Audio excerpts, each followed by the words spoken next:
Machine here, and you're watching Thorin's YouTube channel.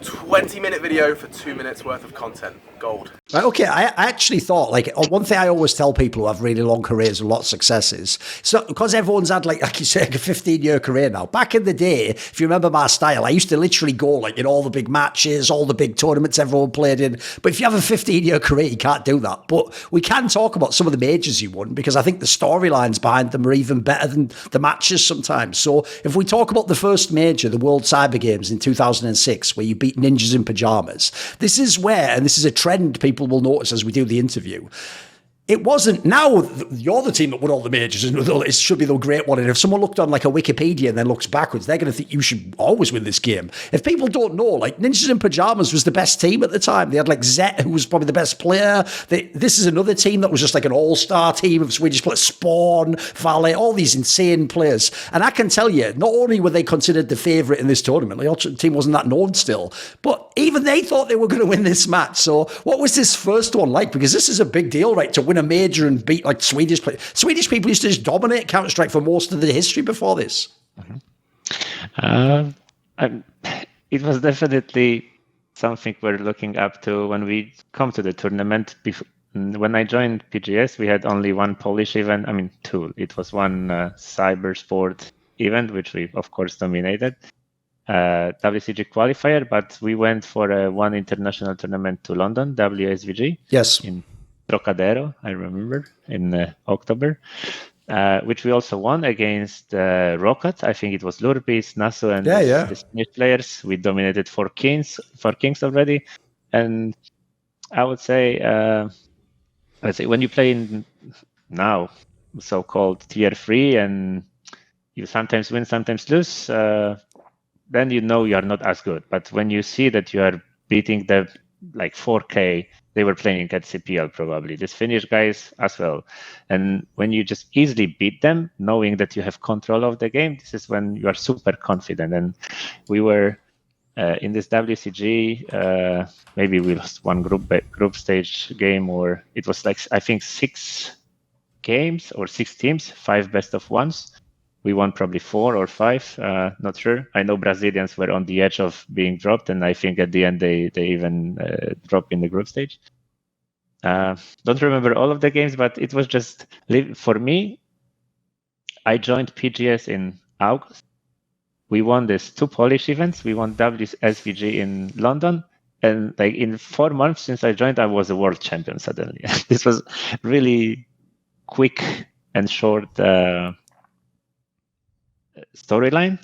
I was even extra motivated because this year, 2006, Robert Kubica, Polish Formula 1 driver, he also placed top 3 in this Formula 1 track in Monza. So I had extra motivation. Oh, no, if people don't know, that's where the World Cyber Games was in Monza in Italy. Yes. Exactly. Yes, exactly. So, I mean, I think, back in the days I didn't know, but now I have this skill that I always leave the past behind me. Like, for me, there is no more major in Paris anymore. Like, now it's, transfer window, upcoming events, and I already think of how we gonna play in Cologne planes or like what maps, and I never look back, and always being so excited about upcoming things to happen and just looking for the positives in my life. And this was already when my mom passed away, and I just don't remember negative things from the future, mostly. And I only look for positives. And this is how I'm trying to live my life. And all my Counter-Strike career is always based on upcoming event. It's not like living from one event to another. Before, probably yes. Now, it's more thinking of my family and the future. But still, I'm finding this excitement and joy of living from the things ahead of me.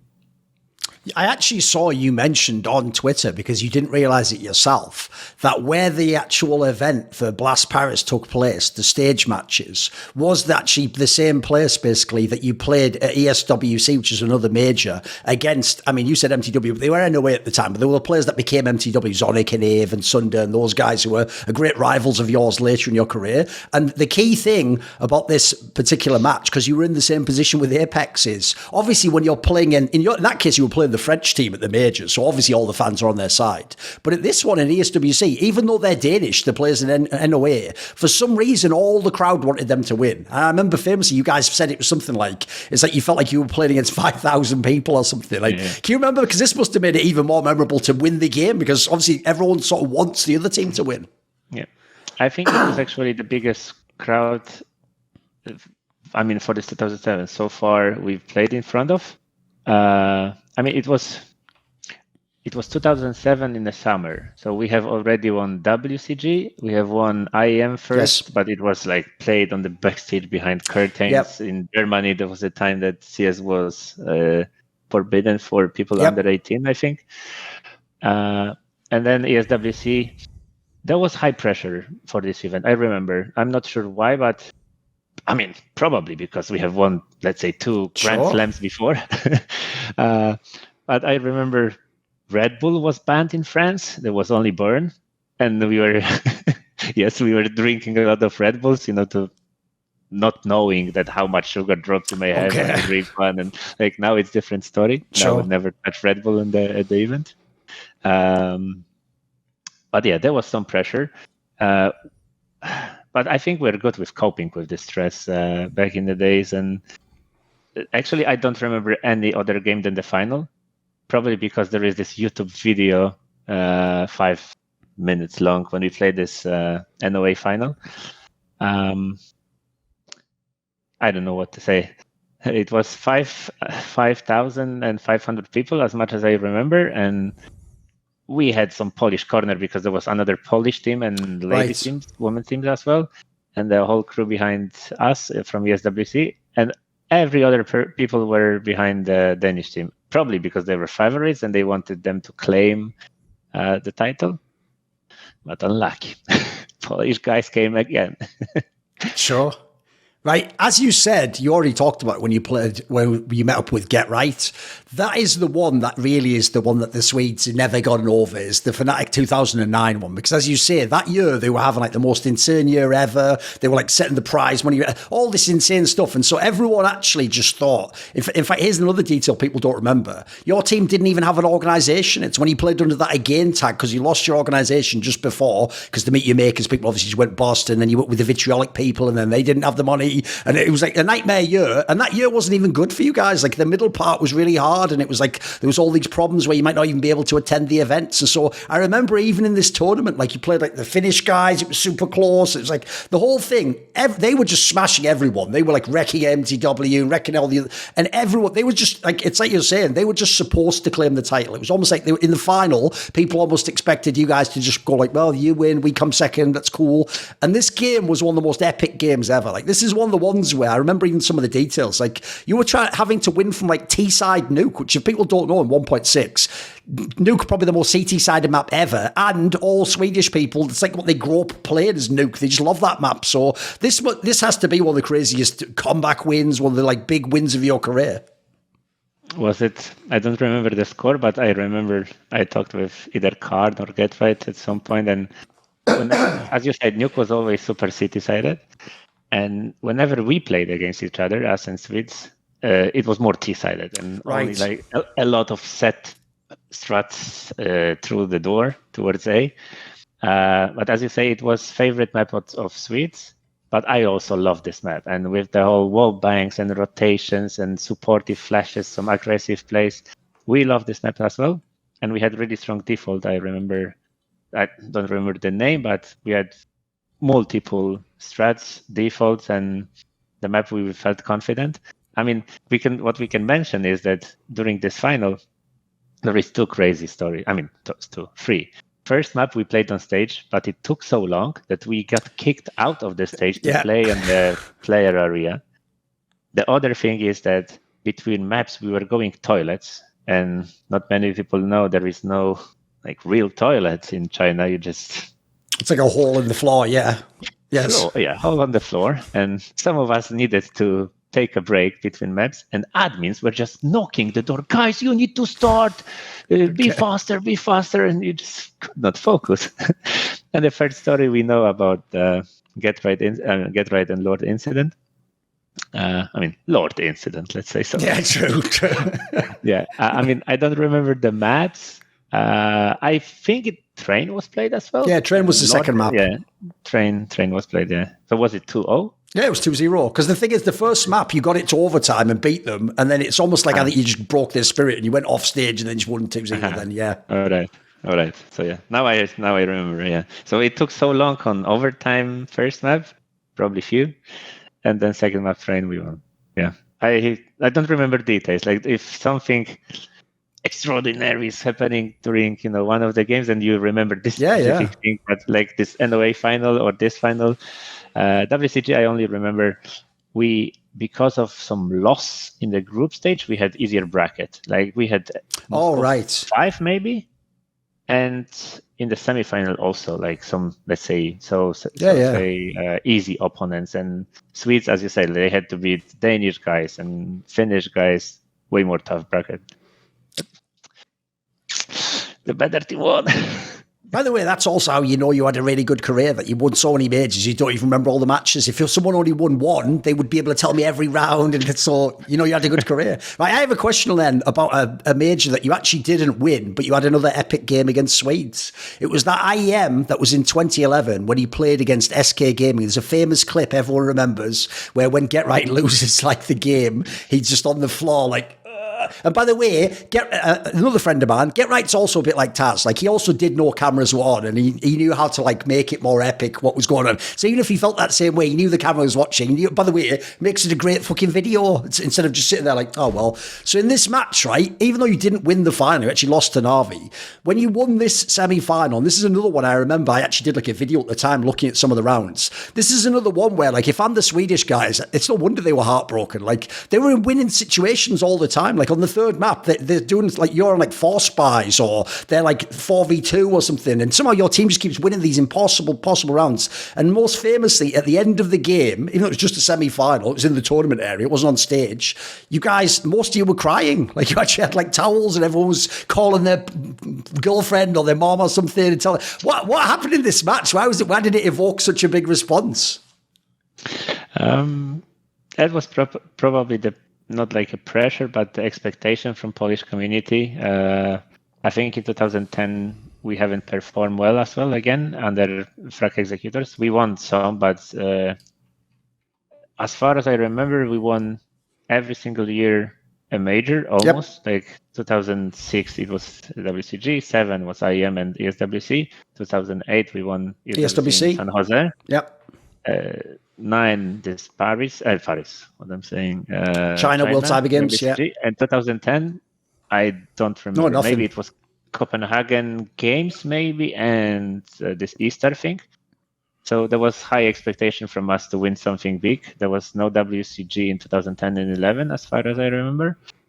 And like we were always this, it was golden era back then.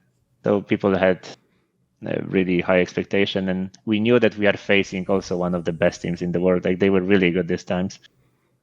And it's not us creating this excitement about the game, it's more community, I would say. And maybe probably like, if we played against Get Right and we knew about the story which happened 2 years before, it was also some sideline story of why should we win. But probably we're in need of money. Like we were in FX for 1 year. Oh, true. Yes. Then we were without the team again for a few months, not getting any salary, only living from prize money and some savings.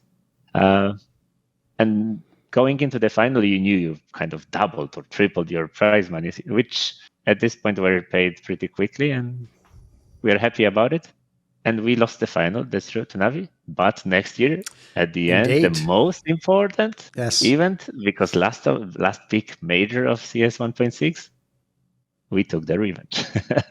Right. By the way, along those lines, that's obviously a thing that in 1.6 was famous, that your teams, except basically when you were in Meet Your Makers, where you did get the high salary, but then the org just had no money after the crash of economics. Yeah. Aside from this, you were always playing for small organisations. And I actually even know a detail a lot of fans don't know, I'm going to ask you about now, which is one thing that would shock people, because remember, there wasn't like vlogs back then. No one really knew what was going on behind the scenes. A lot of people didn't know this. If anyone was in a big organisation, SK, FNATIC, Evil Geniuses, of course you fly to the event and you have the hotel room and all that.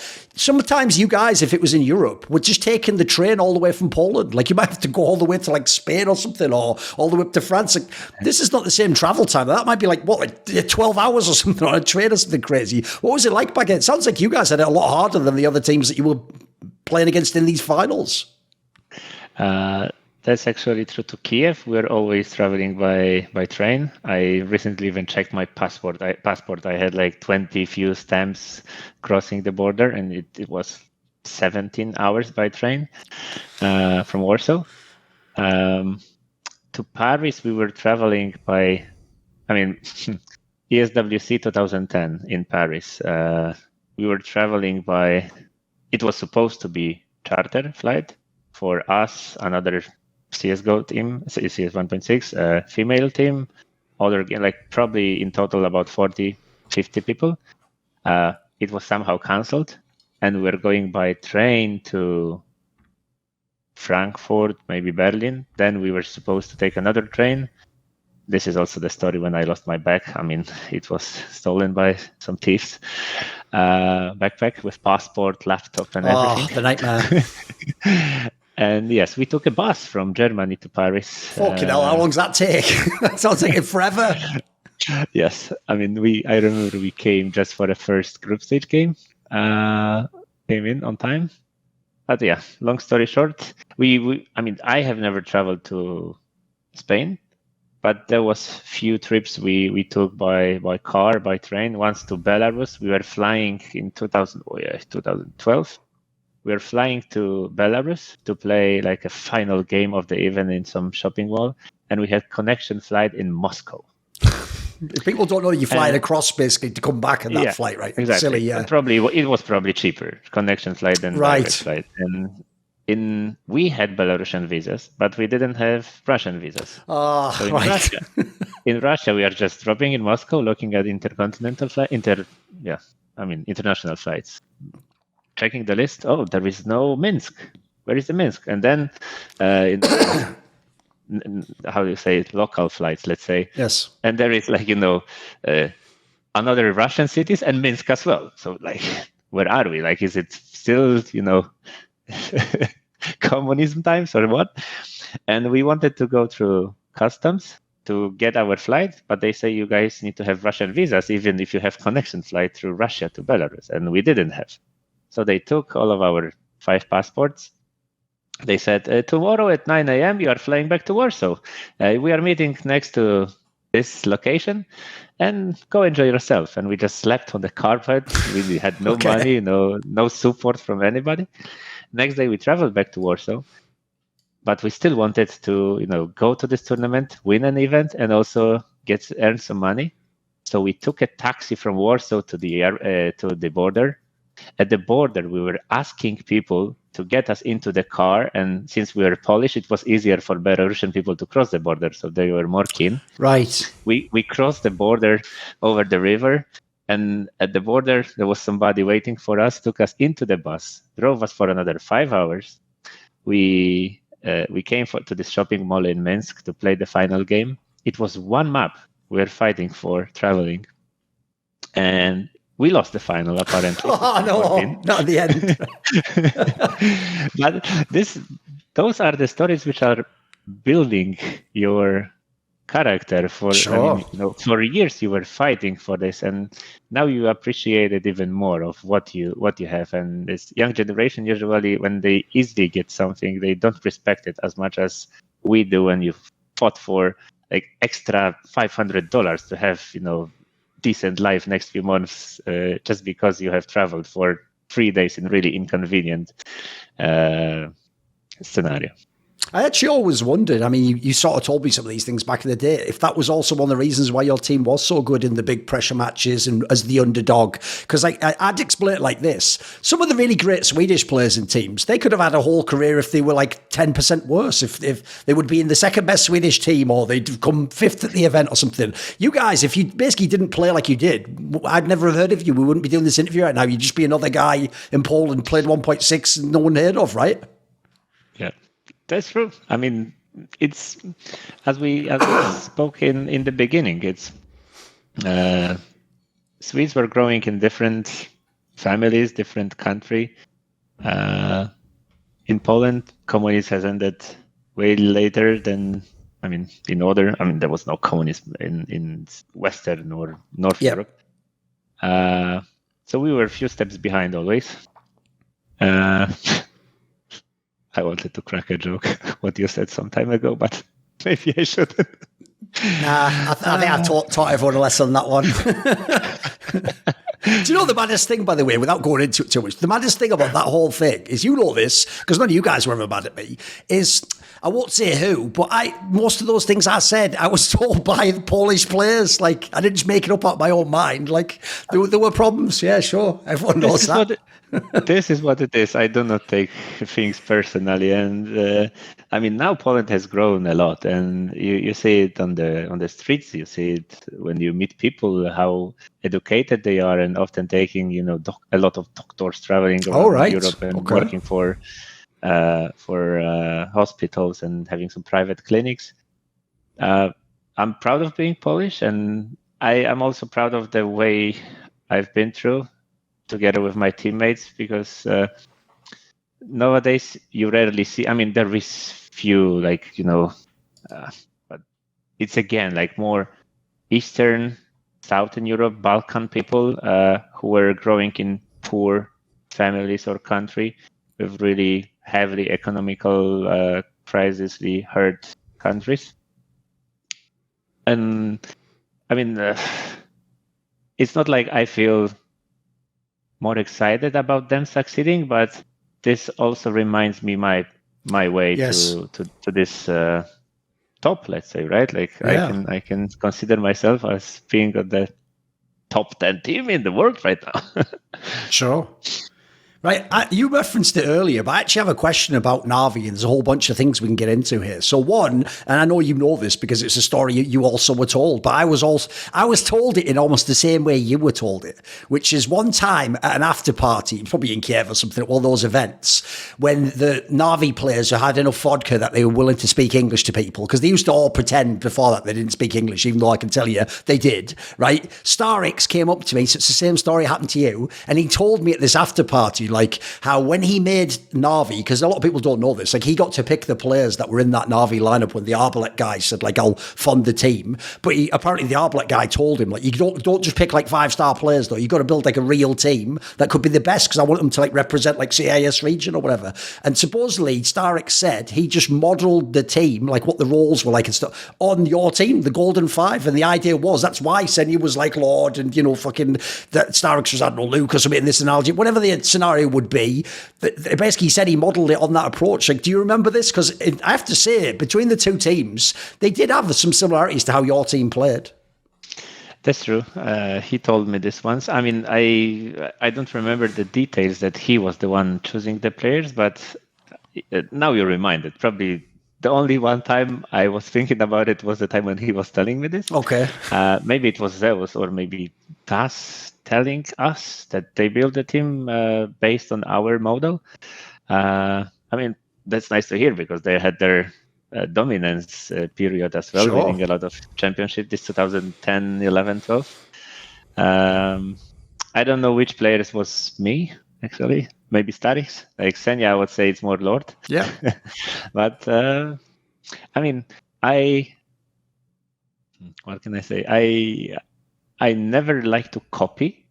It's more of, maybe they actually didn't copy. They try to understand the roles. I'm rather trying to find some, even when I make my team, let's say, or the way we play the game, it's more of not copying people, but trying to understand some protocols of the others, implementing into my way of thinking CS and just trying to make it as perfect as possible. So they did probably exactly the same thing, which clicks for this meta. It was working really well. One thing actually that their team and your team did the most of any of the European teams I saw was how actually you worked. Like essentially, you guys almost invented the concept of a force spy on the T side. Like if people don't know, back then, Swedish and like Danish Counter-Strike was very like structured. It was like you all save together, you all wait till you got the full gun round, you get all the utility, you get the AKs, you get the armor. If you're on CT, you get the kit, etc. But actually, you guys were the ones that were working the best with like 2 AKs or like a Galil, and this guy's a Deagle, but you would find a way on the round to make it be able to beat a full CT buy. Whereas, like I say, that wasn't really the meta back then. Do you remember why your team was doing this style, or how you made it work? I actually do not at all. Now there is so many events and so many. I mean, as IGL and coach, you have to build structure for so many teams and times and metas, and event after event things are changing that I don't even remember this force buys. I know that like if you ask me about force buys, probably FNATIC was the first one playing with Tech 9s and a lot of util. Like yes. Inferno, I remember some pops, apps pops and stuff, but not necessarily us inventing this. Fair enough. I mean, let's say whenever I start doing the playbook, it's usually, I mean, now pistols, I'm not presetting them. It's always like 10 minutes before fought, seeing some anti. But force buys, first full buy, dependent of you winning pistol or not. Second full buy as well, dependent on your previous games maybe. And then you kind of go with the flow. So we probably had a couple of set force buys.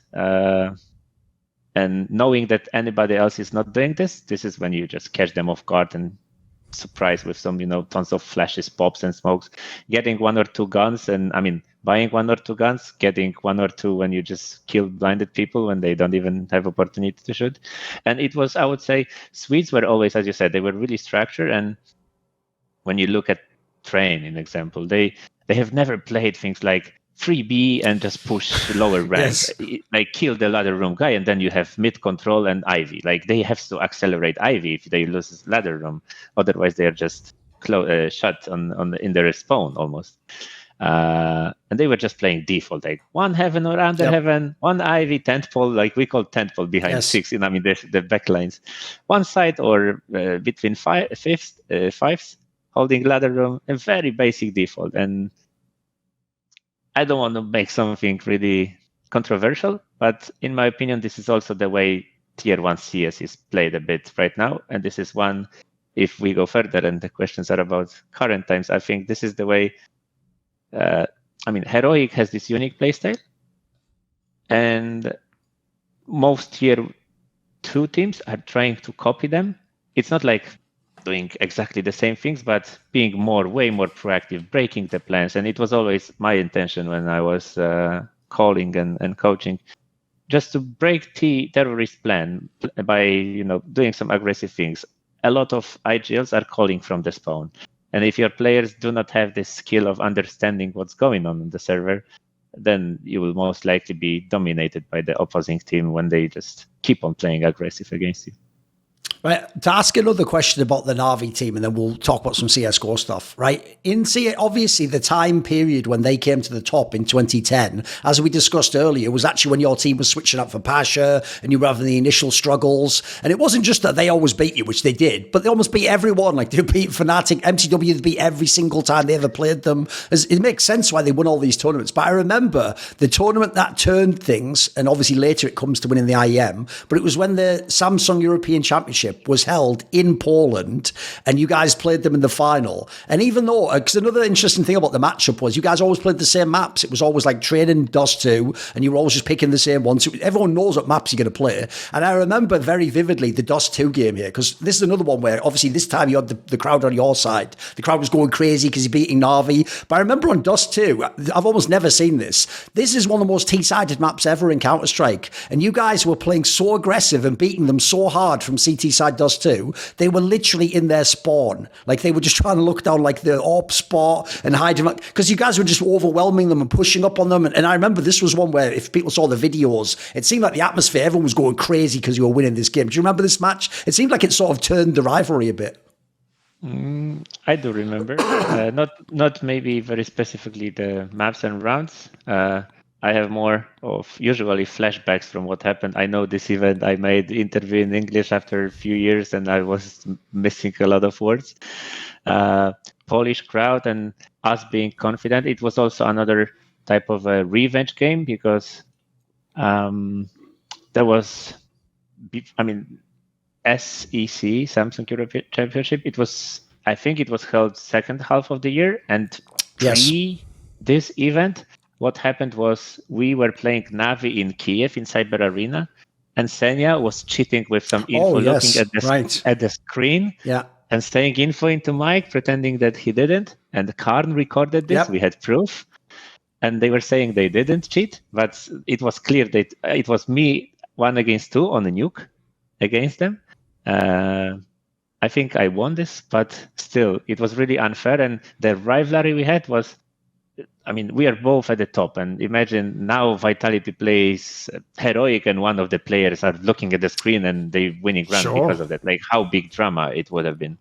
And we had this in the back of our heads, probably. So the same scenario as we had with Get Right Lord and then us winning 2011 WCG.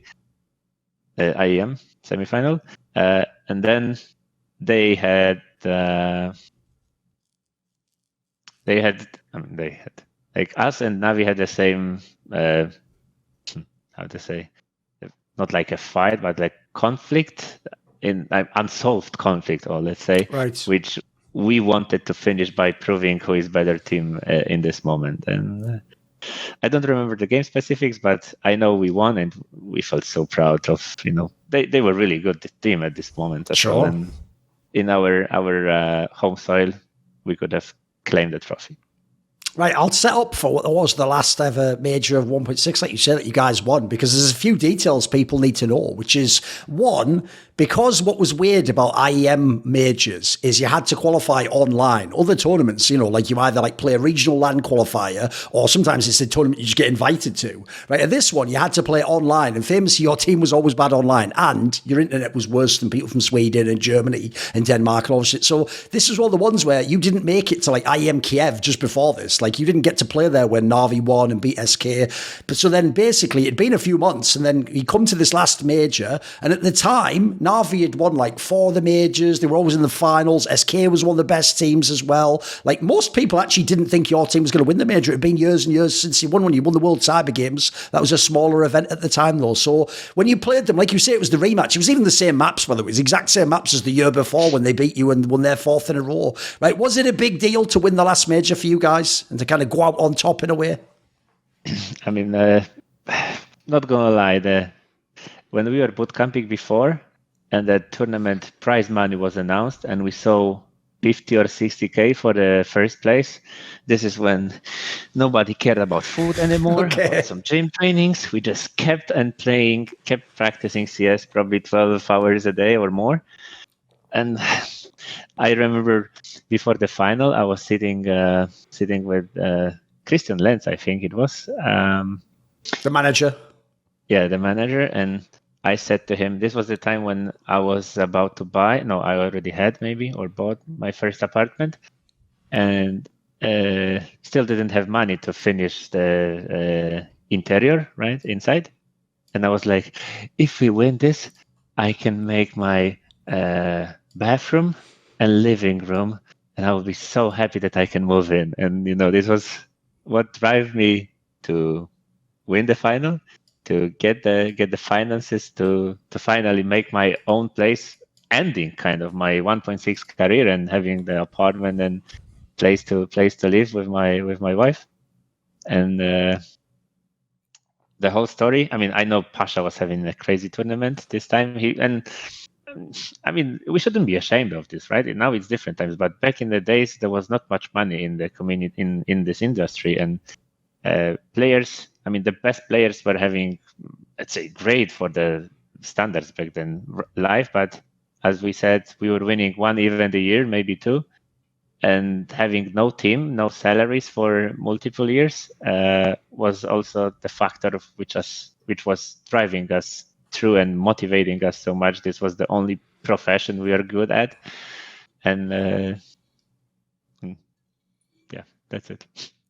By the way, along those lines, when CSGO began, like you say, people now will think, why didn't you just keep playing? Like, think of all the... If people notice when you stopped being a pro was before the first major even happened. Like, back then, it's one thing people do now. They often go back, right, and they take a lot of these interviews from, like, 2012, the first year where CSGO was going to come out, 2013, and there's a lot of legendary players that basically said, like, either I don't want to play CSGO or it'll never be a big game, or a bunch of them retired, and people now look back like as all like, what an idiot. It's like at the time the game was like half as big, and you remember, like, it wasn't even on IEM anymore. It was like League of Legends was the game there and stuff. And at the time, the tournaments, even if you won them, it was like it was almost like the beginning of 1.6. It wasn't big prize money. You wouldn't win 50,000. And I remember a lot of pros back then were saying, like, even if we were the best, like, is there any point playing anymore? Like, maybe CS is just over. It makes sense to me why you would quit play. I mean, your team wasn't the best as well, so when you quit, it makes sense to me. Like, you couldn't know what would happen. Mm-hmm. Yeah, there was few things making me make this decision. One was actually moving into the apartment I just mentioned is also taking a lot of time of yours, and being responsible for doing some things to finish it, as well as Carmac.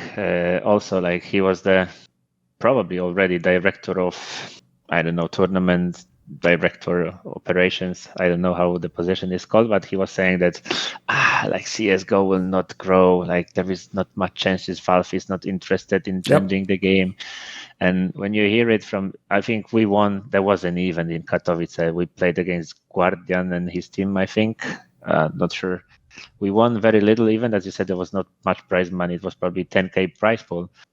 And then there was an event in Kiev later it was June 2013. I mean, we played the ESWC as well, but we were bad. Like, we dropped in group stage. In Kiev, we didn't perform too well as well. And there was no clear sign of Valve helping the game and community basically to grow. It was worse than in 1.6 in terms of prize pool and quality game and amount of events as well. So, seeing no positive signs, I decided I cannot just risk. I had the wedding upcoming, like, in 9 months from when I quit. I had to earn some money. I just traveled to UK to work and earn some real money. And I think it was also a good decision because I grew up as a person. The first job I had was professional player. Then I was working in a coffee shop, serving people, doing coffees, doing like a backstage work of deliveries and stuff. It made me a better person for sure. And I think many players should take the job for like 6 months or something just to start respecting what do they have by playing the game they love. As Mary J. Blige said in her track, All I Need, you're all I need to get by, which is the case for me and my Patreon community who support this channel and these videos. Some of them include Theogony, Matt Pognaccio-Racula, Ahmed Haju, Joseph Adcock, Tosh, Bot Pounder 420, Toucan, Animosity, Tobias Bernasconi, Jensen Gore, Yerka, and a special thanks always to the main man, Jerky's Minion. Would you like to ask a question in my regular video AMA? Do you want teasers? Find out who upcoming guests are. Maybe you want to suggest a topic or a guest for my content, or you want to take part in one of those longer esports discussions with me where we go all over the place. Well, if any of those grab your fancy, put your money where your mouth is. Join the Risk Illuminati today via the Patreon link in the description box below.